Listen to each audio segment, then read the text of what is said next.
Bonjour à tous, je m'appelle Pilar Baselga et je suis la porte-parole d'une association espagnole qui s'est créée le 2 mai dernier et qui s'appelle Élections transparentes.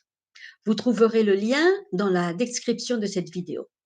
Bien, si je fais cette vidéo, c'est pour informer tous les francophones, les Français et tous les pays francophones de ce qui est en train de se passer en Espagne, parce que malheureusement, c'est une information qui n'arrive pas à travers les médias.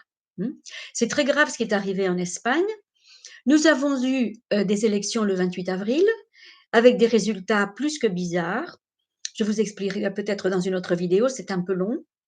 Mais les résultats étaient tellement bizarres que nous avons trouvé vraiment, nous sommes mis à réfléchir et à faire des recherches. Et alors nous avons créé cette association, Élections transparentes, pour surveiller le processus électoral. Alors, comme le président, disons Sanchez, n'était pas vraiment un président, il n'était pas légitimé, n'a pas réussi à former le gouvernement, eh bien, il a répété les élections le dimanche dernier, le 10 novembre, et donc des millions d'Espagnols sont allés voter, et nous avons donc mis notre petit papier dans l'enveloppe et dans l'urne.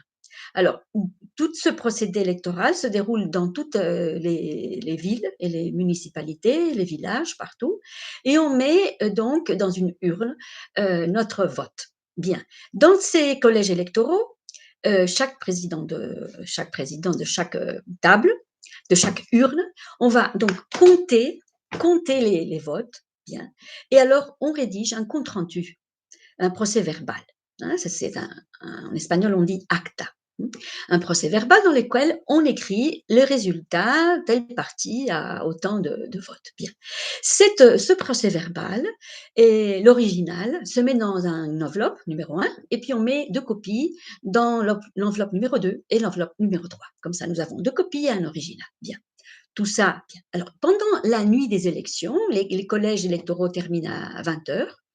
Et à partir, disons, de 9 heures du soir, la télévision espagnole a donné les résultats des élections pratiquement parfaitement, alors qu'on était en train de compter. Parce que vous imaginez, si à 20 heures on ferme le collège électoral, il y a encore des gens dedans qui sont en train de voter. Ensuite, il faut ouvrir les urnes, il faut ouvrir toutes ces enveloppes, il faut compter tous ces papiers, et c'est des centaines et des centaines, hein, c'est entre 500 et 800 les collèges électoraux, c'est quand même des centaines de papiers à compter. Et donc finalement, qu'est-ce qui se passe quand on a terminé de compter vers 10h30, 11 heures du soir? Il y a un délégué du gouvernement qui a un téléphone portable et qui met dans son téléphone portable, qui a un programme informatique, hein, il met les résultats des élections, table par table. Et ces chiffres sont envoyés à travers ce téléphone portable des délégués, des représentants du gouvernement, de l'administration, disons. Ils sont envoyés dans un, disons, système informatique central. Bien. Alors, ce que personne ne peut comprendre, c'est que si à 9 heures du soir, disons 80% des villes étaient en train de compter, hein, tous ces petits papiers, eh bien, nous avions à 9h30 du soir les résultats des élections. Impossible.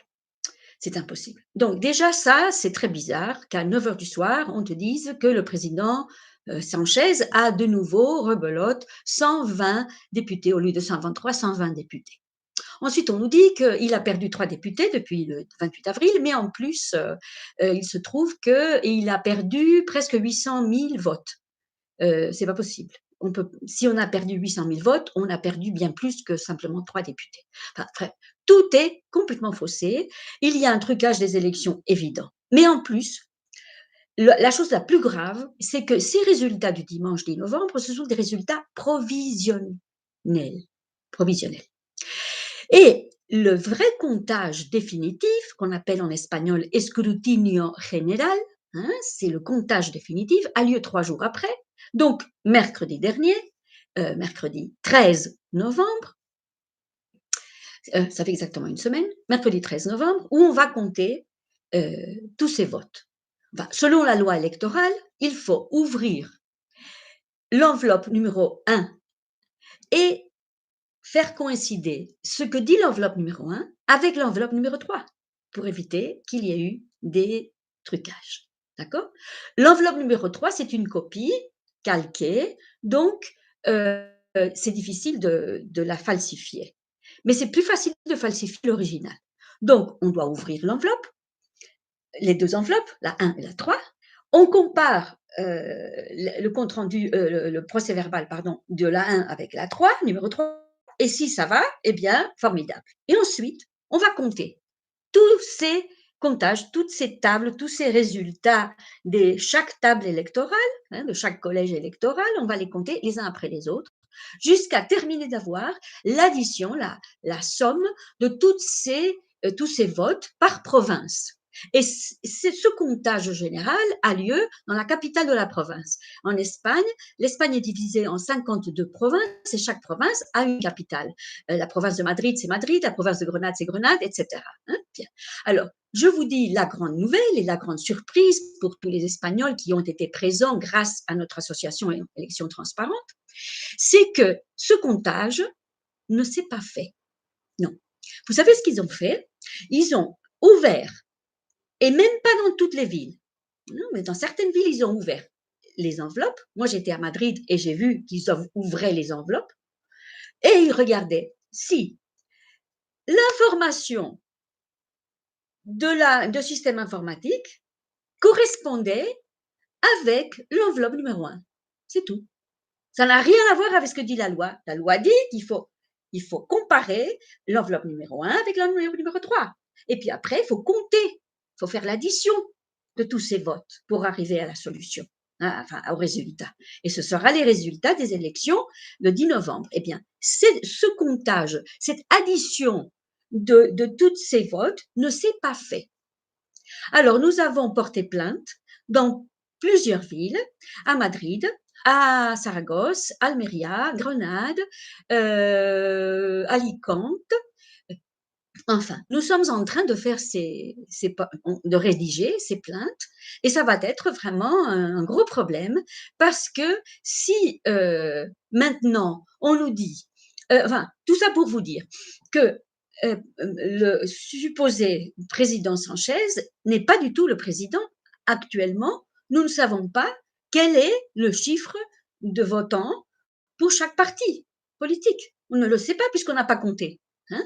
Mais le système informatique du président lui a donné 120 députés à lui, qui en plus il a été nul pendant les élections, pendant les campagnes électorales.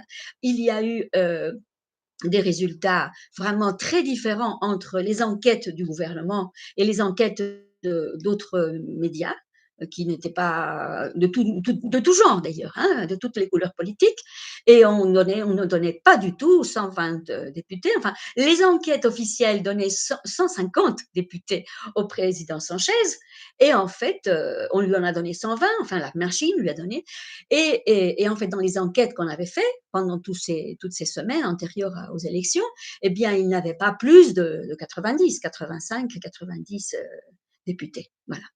Alors, nous avons porté plainte. Je voulais vous informer de ceci. Je vais vous expliquer maintenant qu'est-ce que c'est, comment ça s'est passé, cette histoire, c'est comment ça marche cette histoire de la machine, de l'ordinateur, de système informatique. Le système informatique a été choisi par le président Sanchez sans les garanties officielles nécessaires. Il faut faire un concours, tout ça. Bon, il n'y a pas eu de concours du tout. Il a simplement dit, voilà, c'est cette compagnie.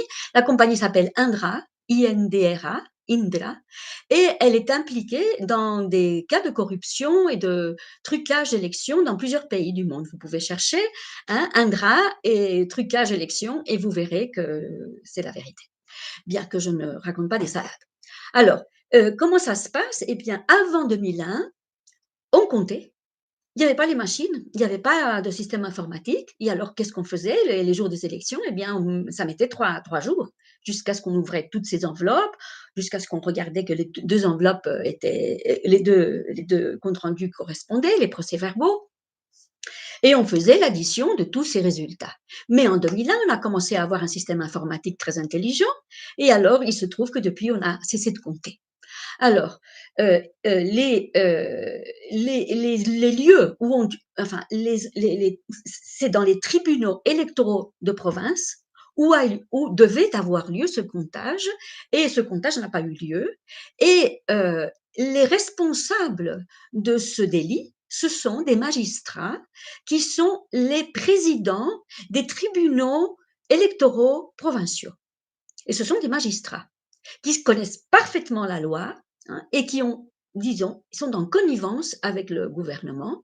C'est un scandale, c'est vraiment un scandale. Et c'est pour ça que je vous demande de passer cette vidéo, de l'envoyer à tout le monde, vraiment. Il faut que le monde francophone, la France qui est notre pays voisin et où j'ai étudié pendant des années, où j'ai vécu pendant des années, eh bien, il faut que vous sachiez ce qui se passe en ce moment en Espagne. C'est vraiment un coup d'État parce qu'il a le président Sanchez, qui n'est même pas un président, qui n'est rien du tout en ce moment, il a truqué les élections et il est déjà en train de se réunir avec d'autres chefs de partis politiques pour arriver à un gouvernement. Alors vous allez me dire pourquoi est-ce qu'en Espagne on a des élections l'année dernière et maintenant 28 avril et maintenant le 10 novembre, mais qu'est-ce qui se passe en Espagne? Je vais vous expliquer. C'est complètement différent à la France. Ici en Espagne, c'est fou parce que nous n'avons pas de séparation des pouvoirs. Vous, en France, vous avez les élections présidentielles et les élections législatives. Ça, c'est quelque chose qu'a fait une décision, un changement de la Constitution qu'a fait le général de Gaulle. C'était la Ve République. Bien. Et là, ça permet que le président de la République et la majorité du Parlement peut être de deux partis différents. Eh bien, en Espagne, nous n'avons pas cette séparation des pouvoirs et les élections, ce sont toujours des législatives. Alors, nous n'élisons même pas nos députés. Les députés sont placés dans la liste par le président du parti politique. Comment ça se passe? Eh bien, c'est comme ça. Imaginez, vous avez la ville de Malaga. Hein, eh bien, le député de Malaga ou les députés de Malaga, ça peut être un ou plusieurs, ça dépend de la population et des nombres de votes. Hein, eh bien, le député de Malaga a été nommé par le président du parti politique. C'est pas une élection ce n'est pas les gens de Malaga qui élisent leurs députés. C'est un député qui a été choisi par le président du parti politique. Vous allez dire c'est fou, mais oui c'est fou, c'est comme ça en Espagne. Alors on a une constitution de merde, faut le dire. Vraiment, c'est une vraie merde. Alors, tout ça pour commencer, donc les listes des partis politiques que nous votons, nous ne les élisons pas, nous votons à un parti politique. Une fois qu'il y a eu ces élections, eh bien, vous avez un parlement avec des députés qui représentent plein de partis politiques différents. Il n'y a pas de deuxième tour, d'accord? Et alors, c'est la majorité du parlement qui choisit le président du gouvernement, c'est-à-dire le pouvoir exécutif. Vous allez me dire comment est-ce possible? Eh bien oui, c'est comme ça. Nous avons des élections législatives et des élections législatives, vous avez l'élection du pouvoir exécutif, du président du gouvernement qui après va former son gouvernement avec ses ministres. Et en plus, on top of that, comme disent les Anglais, comme si ce n'était pas suffisant, les deux grandes institutions du pouvoir judiciaire sont nommées par les partis politiques. Voilà, par le Parlement et par le président du gouvernement. Donc, il n'y a aucune indépendance. C'est pour ça qu'on est dans une situation de coup d'État. C'est-à-dire, le pouvoir judiciaire permet qu'on truque les élections, puisque ce sont des magistrats qui sont à la tête de ces tribunaux électoraux qui ne font pas bien les choses. Ça va vous paraître fou tout ce que je vous dis, mais c'est ça, c'est comme ça.